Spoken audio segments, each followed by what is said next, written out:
All right. Well, welcome, Paramashanti, to this is a recording that will be shown at our weekly Tuesday gathering.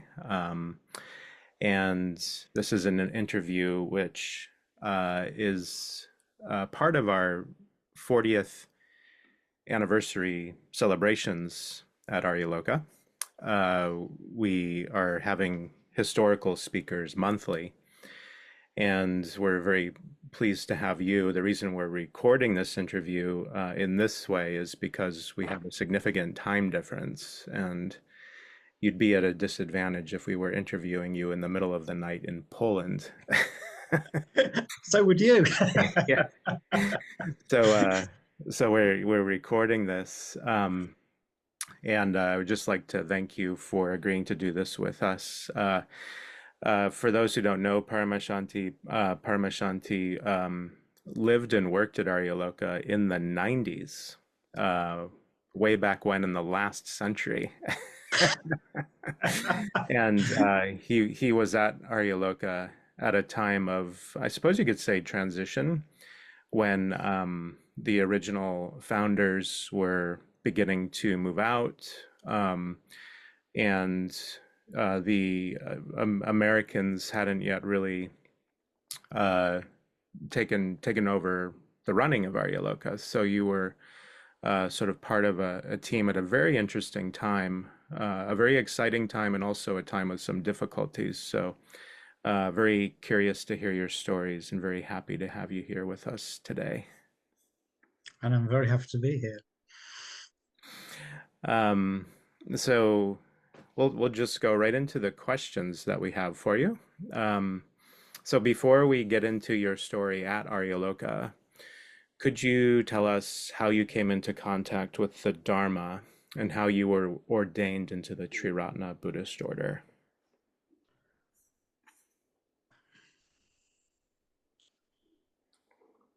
I mean, for a little while now, I sort of believe less and less in coincidence.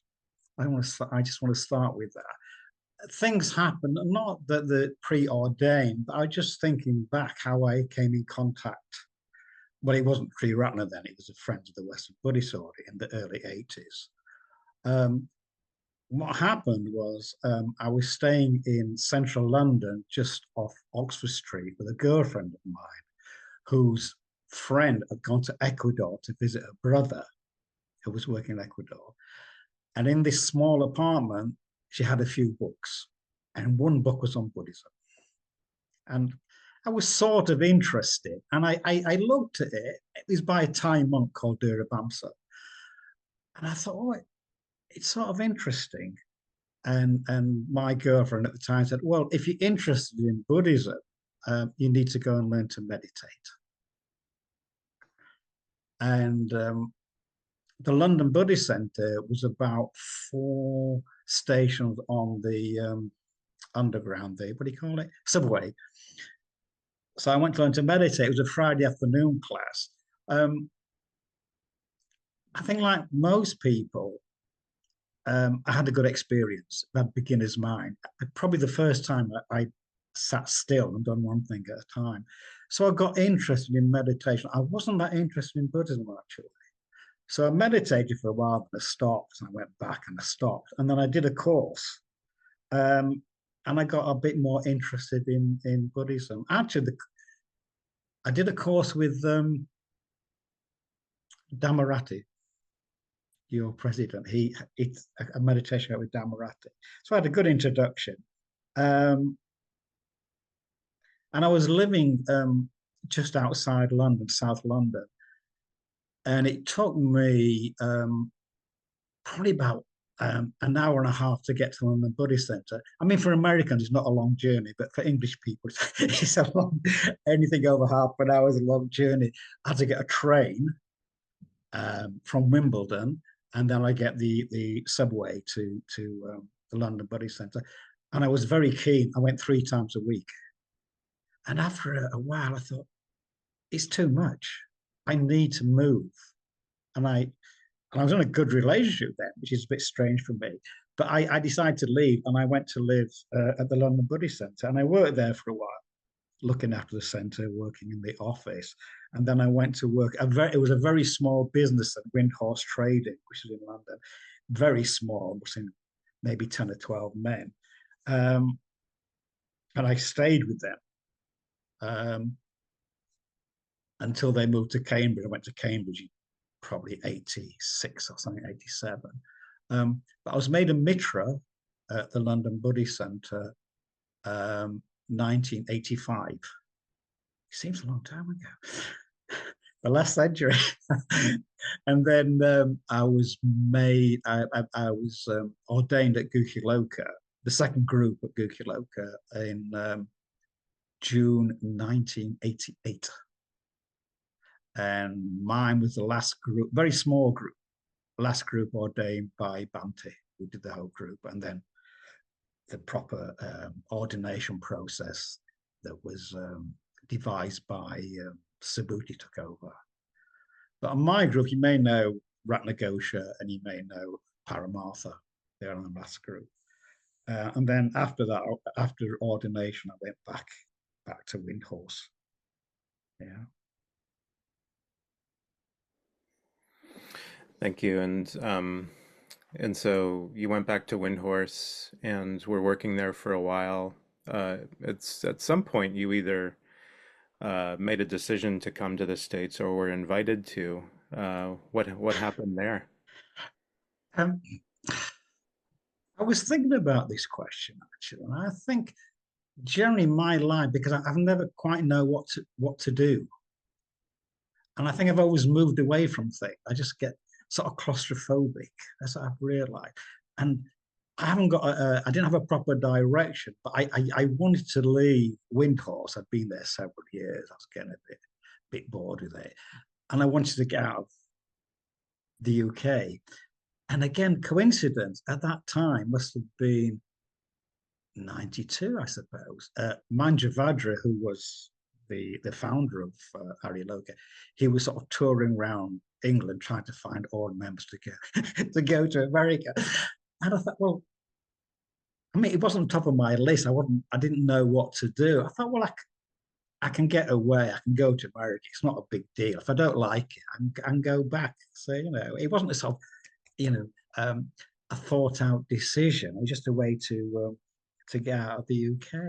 I've got to say, So I talked to Manjivadra, obviously, and I talked to Subhuti, and Subhuti gave this wonderful picture about Aryaloka, which not quite true, but it was okay. It was okay. Yeah, so I arrived in March 1993,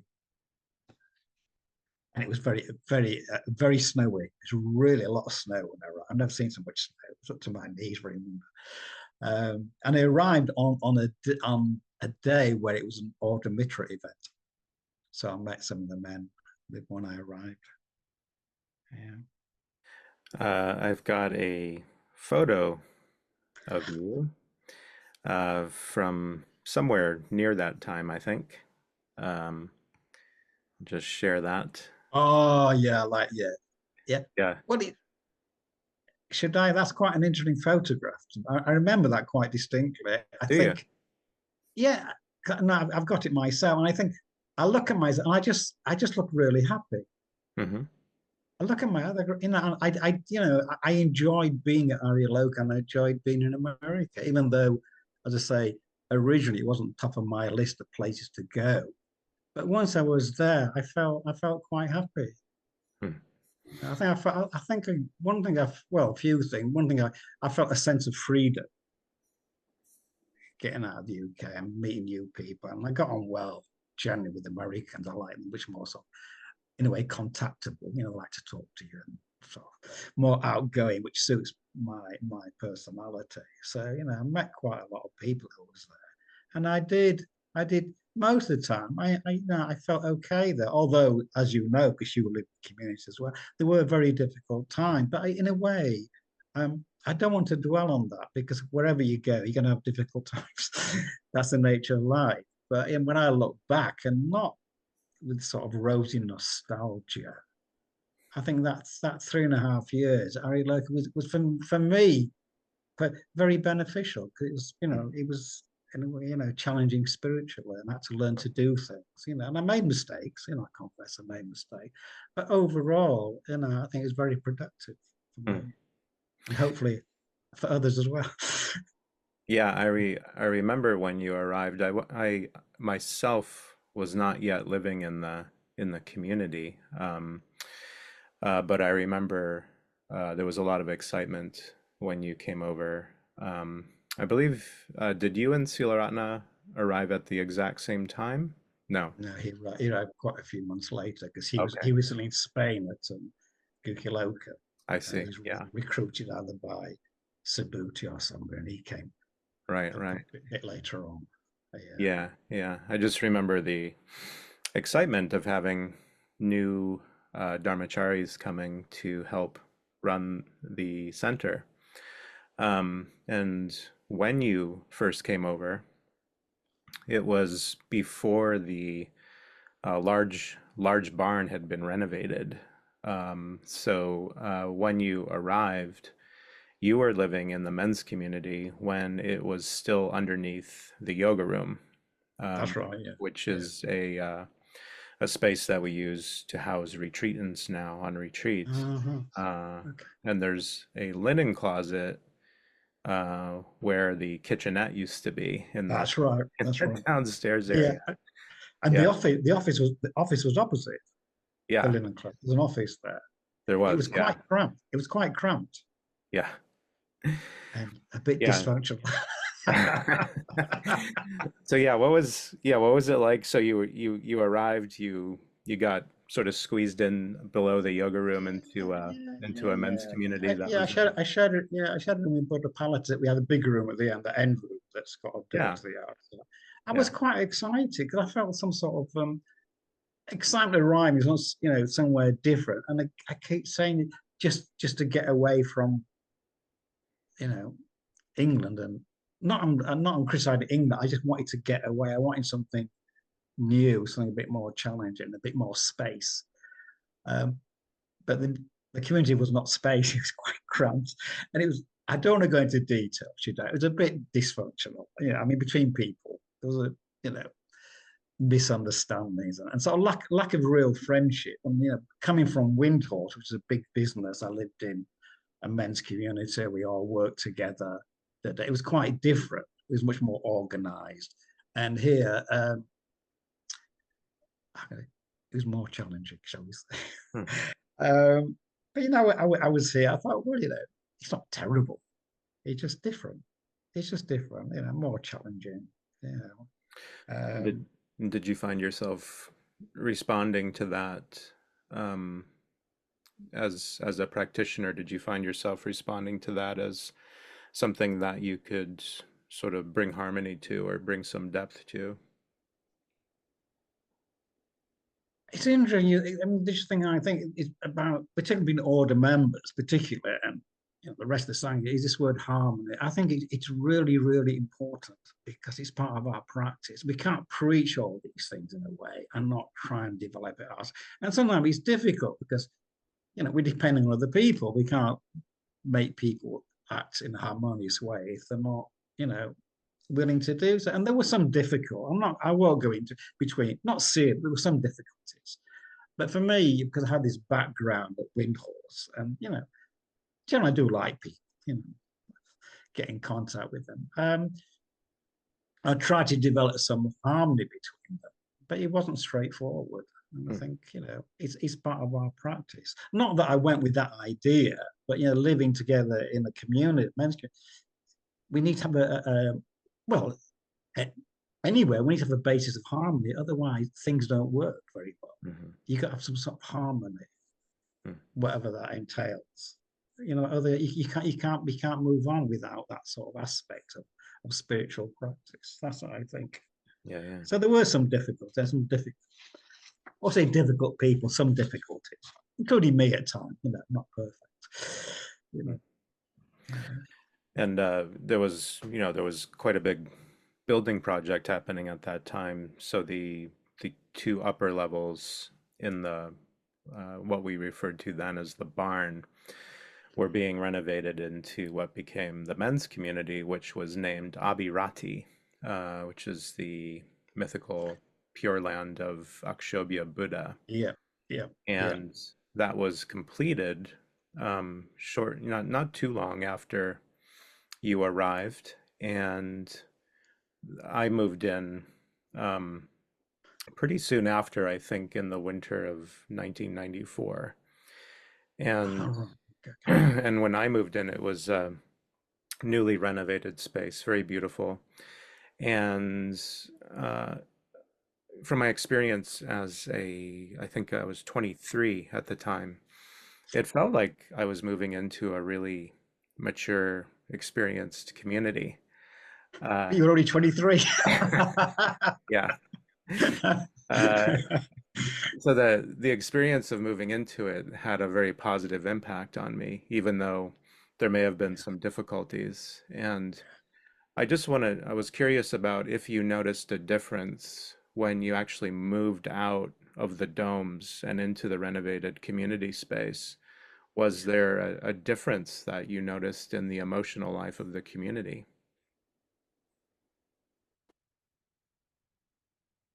Well, the few different ones, we had our own space and we could relax because sometimes it was a bit difficult living at the centre when the retreats and all that, and being a very cramped space. And as you say, it was a very well designed community, the men's community.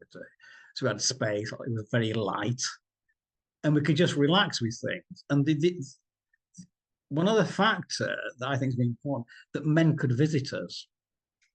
So say on Sangha night, they'd come before and they'd have dinner with us and they'd just relax and we could just sort of interact in quite a relaxing way, which is quite important. I mean, it's the same for all communities, hopefully, men's and women's, because there was a women's community, I think, a small one, is that, people coming along can visit and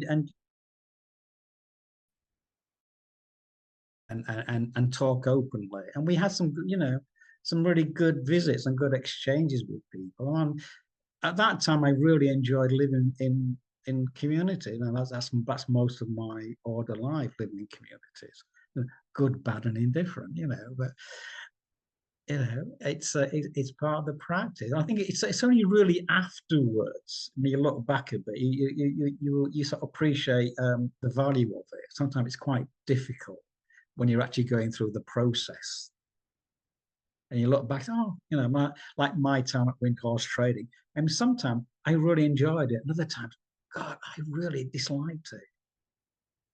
But years later, I can look back and see it was a kind of training. And I keep saying, I've got to myself as well, who said it's going to be enjoyable? This is, I can say that and I believe it. It's tough sometimes. But I say that one of the main things is having a men's community, we could relax with each other. And I said we can invite guests, which was great. It was a very, very pleasant place to live. Well, because you were there, it was a very pleasant place to live. Can I go back a bit? Because you don't know what happened. I don't know if you know the history. Because when I got there, they had the plans and the building project. I just got started, but there was one big drawback, and the drawback was they didn't have planning permission. They started the project for some reason, and they hadn't been down to Newmarket to the town planning to get better permission, and they started building, and they had a very limited budget, money. And of course, because of that, there's a lot of anxiety because they're building with no permission. So after a time, hearing this, I said to Buddha Paletta, let's go to Newmarket. We have to go sometime. So I went to Newmarket with him. And I felt very confident at the time. I said, let me talk to the town planner. So I went to see him. And because I used to be a salesman at Windhorse, so I had this way of approaching people. So I didn't talk about the getting planning permission. I just talked about his job. I asked him about his job. And we established some sort of rapport. But essentially, he was very easy to deal with. He was incredibly helpful. He made some suggestions, never made any objections. And we got planning permission. And then from there, we had to go to the fire chief's office because permission as well. Exactly the same. They were very helpful. There was no problem, and we got permission. And like this relief, this anxiety sort of disappeared. You know, it was great. It was great. Yeah, it's amazing how something as small as that can have such a significant impact on the atmosphere of a project. Uh, going through the appropriate channels. to, Well, you can mind yeah, anxiety that yeah, they've already started building and there's all this money invested and they haven't got permission. yeah, It's like back to front. But you know, yeah. it wasn't a big problem. We went, and I say the people we talked were really really helpful. I mean, I appreciate they were really helpful to us. They Hmm. didn't raise any object. They made some suggestions about the stairs and all that, remember? But I mean, no, they weren't difficult. So you know, it's great. I mean, generally, I found that with Americans I met actually, I think my impression, my experience rather, people are helpful, Hmm. just essentially helpful. You know, I'm not, you know, I've got a few stories I won't, but I just found people very generous in that way. That would help, you know, quite naturally, And I, spontaneously. yeah, and I imagine that made quite a difference in feeling welcome and feeling like you had the cooperation of a larger community. Yeah, That's right. That's yeah, right. Yeah, yeah. No, definitely. No, I did appreciate that openness and that willingness to help. And we got that. I mean, I noticed that because you came on those. We had the work weekends, the right. gardening and cleaning and loads of people to them, and they worked really hard, and they brought lots of food. You know, I think. I mean, I was really impressed the way that people would give their time and effort Hmm. for a weekend to you know clean the building, do the garden, whatever they. I mean, really, really impressed. You know, by the people. So I enjoyed that. Totally enjoyed that And generosity, that spontaneous generosity, that quite natural generosity.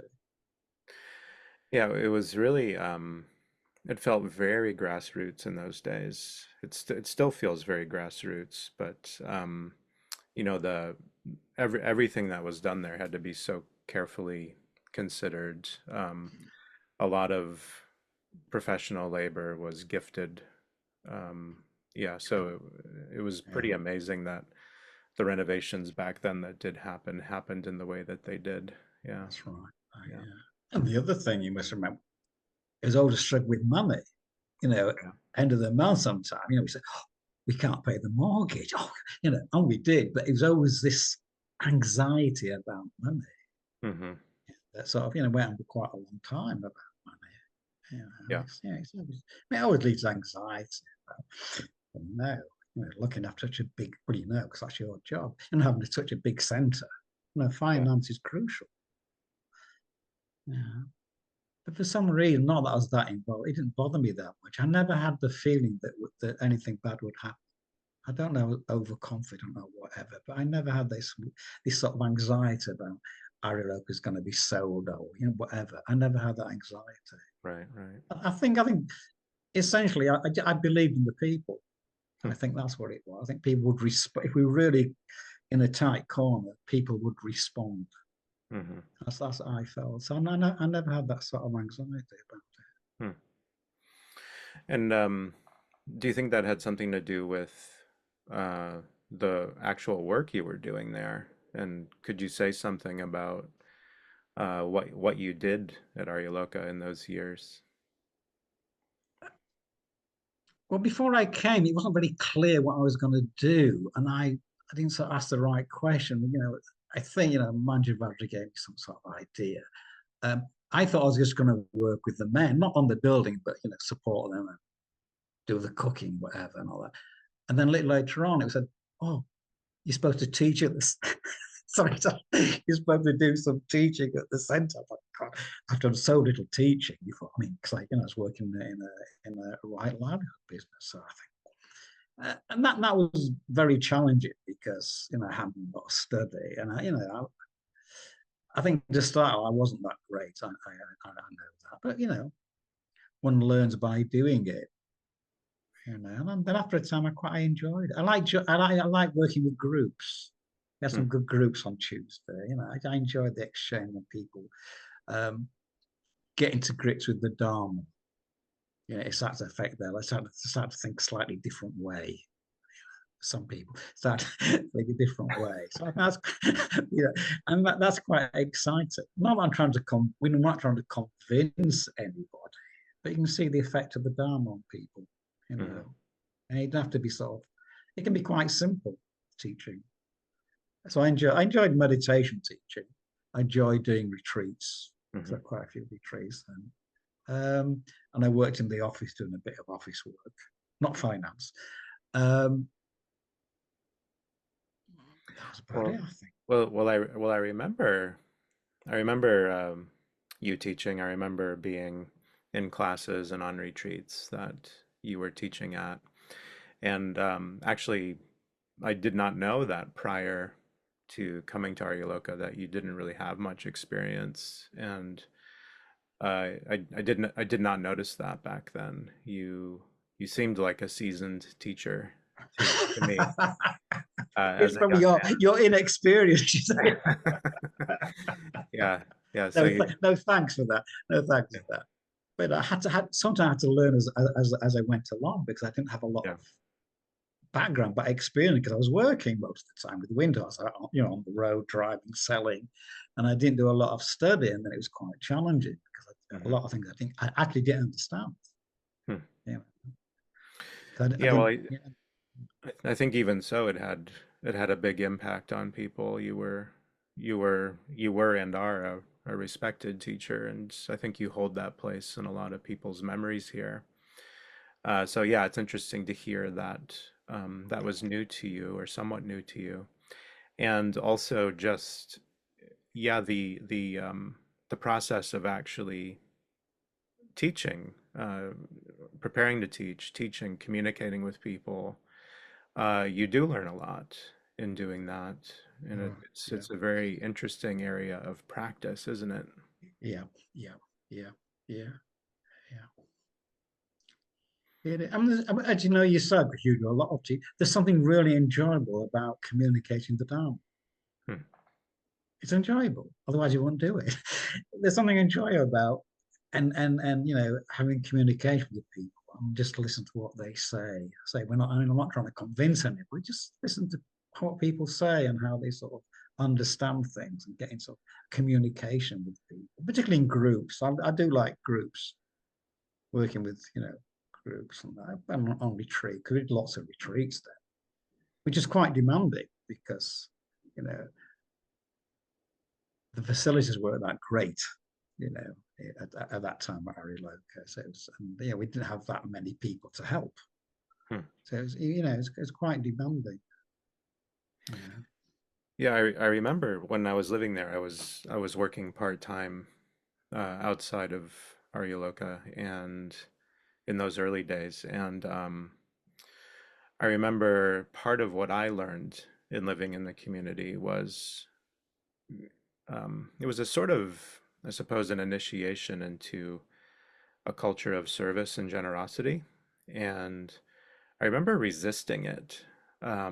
Sometimes I responded to it, but if in any way I felt imposed on, I remember resisting it. And part of what was valuable for me living there and feeling something like that was that it showed me where I had work to do. And I'm curious in your own experience being there. Were there challenges, resistances, difficulties where you felt stretched and where you had to sort of just grow in relation to them?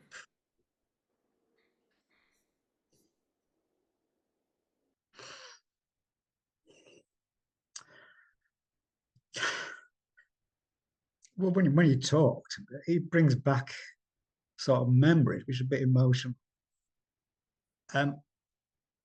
It's quite a long time ago, but just on the first part of your question, I don't feel I had any resistance because I wanted to be there. I felt quite happy to be there, to work at the centre, to live in the community. But I think what happened because of the situation, I got in a position where I felt over responsible for things. That's what happened. So can I explain? I think a lot of my energy was just going out to others, and I wasn't taking care of myself. I think that partly led to being ill. I could go on like 2, 3, 4 weeks without any break. I'd be at the center teaching, then there'd be a retreat, there'd be a weekend, and I ignored myself, which I think it's not a great thing to do. Not that I'm not saying I sacrificed myself. I wasn't very mindful about the effect it had on me, just continually working and not having any space because there was nobody else to do it. If there's a retreat, I had to organize it. I do the shopping. I mean, there was fortunately it wasn't right. Right, remember Ratner Exchange? When Yes. he and there were a few others like that I could depend on later. So I'd say to he wasn't writing viewer then, can you organize something? He would do it. And I Hmm. could so that made it easy. And the other people helped as well. It wasn't just me all the time. But there was a period where there weren't people available and I had to organize it. Like the big retreat that Subhuti came on at Christmas once. You know, shopping, organizing a retreat and cooking, for 30 people. It was too much. And it was too much. And I didn't realize till afterwards. But I'm not saying I sacrificed myself. I'm not saying, you know, it was just essentially I wasn't being very mindful. It was just, and I do when I see people get in that situation, I do talk to them Hmm. about being over responsible because there's always things to do. Yeah. There's always things to do. What do you know? There's always things to do, and we have to be in the picture as well. Hmm. So we have to look after ourselves. I need a break. I need space. It's very important. I mean, Banti did that. Yeah. I remember just before I left in '96, and Banti was there, and I taught, and I was quite upset. I didn't want to leave, and I explained to Banti because I was quite ill for a while, the other things as well. And I said to Banti, I said, "Oh, it was too much, all this work and all that." I said, da da da, and he looked at me. He said, "It never happened to me." Oh no.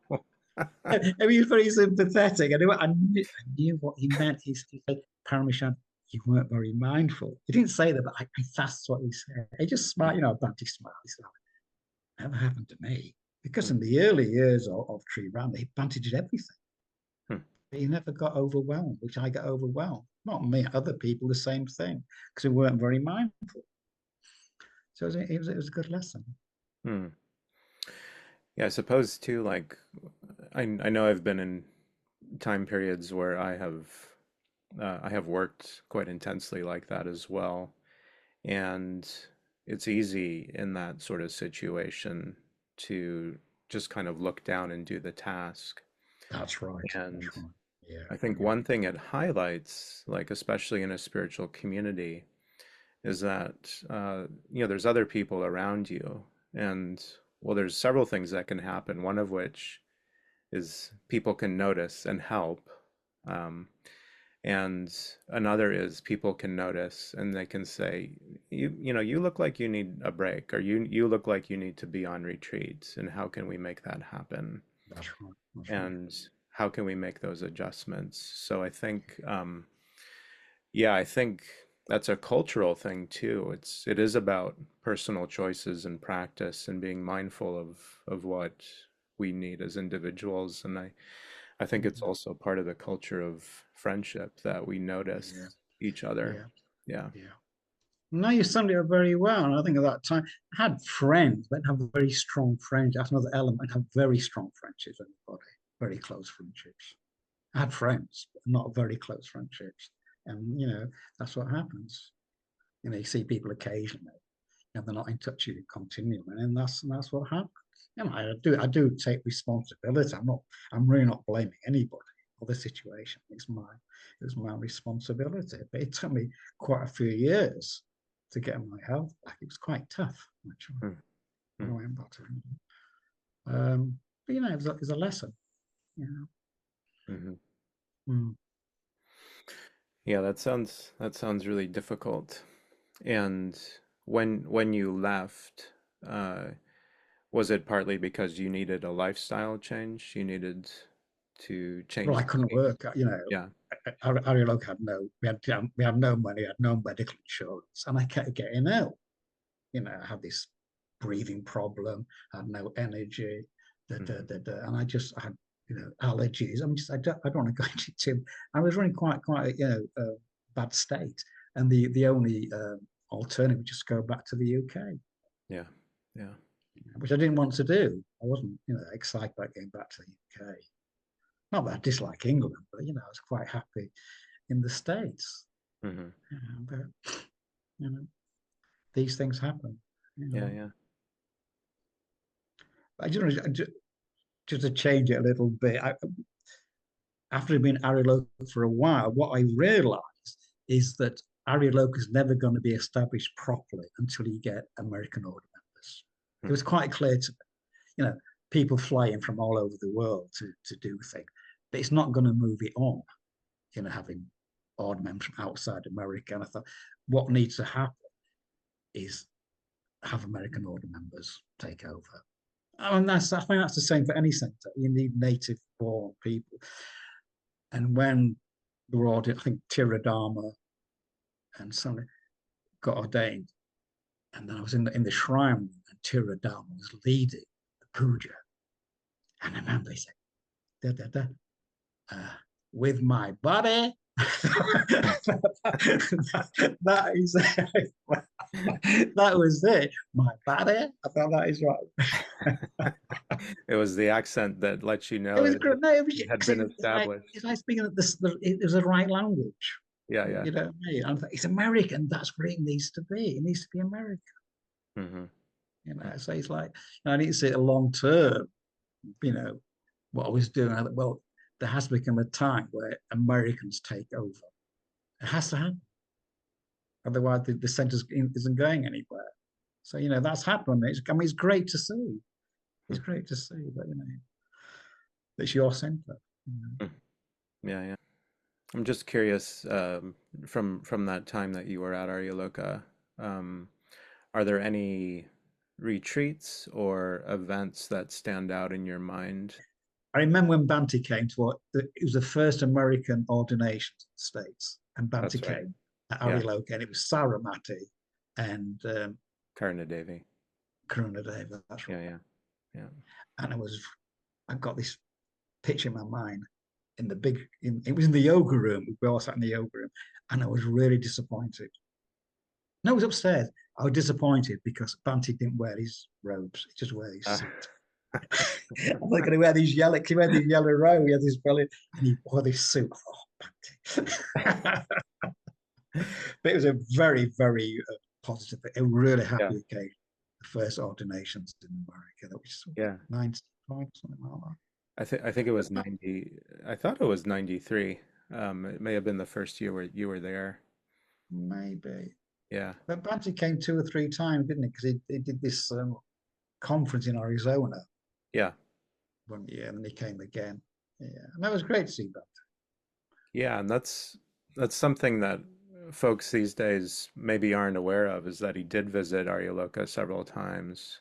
Yeah. And obviously that will never happen again. So the accounts of his visits are actually very important. And I have some memories of his visits, and I know you do as well. So you expressed the, the disappointment over him wearing a He suit was very and not, disappointed. and not robes. Were there any other incidents or communications that stood out to you? It's a long time. I can't Yeah. quite remember. I can't quite remember. But I mean, just seeing Banty at Aryaloka, ordained an American was very, very positive, and it was full. Hmm. And there were a lot of order members there. I don't know, from all over the states. Okay, maybe I Hmm. don't know, 14, 15. It was just a very, very happy occasion. Hmm. So you know that Banty's actually been there. His presence is actually at Aryaloka. He's actually visited maybe 2 or 3 times. I Hmm. just think it's quite important. And there's a few videos. That's why he probably question and answers he did Yeah. with Yeah, you know. That's great. So I do feel fortunate. And just to finish with defeat, you know, why am I fortunate? I think essentially I've had contact with Banty. Hmm. You know, meeting Banty, you know, because he started the tree ran, their friends, they were bunnies. To have that contact with Banty, I think we're just incredibly fortunate. Hmm. Incredibly fortunate. Because I can't imagine what my life would be. Well, I can.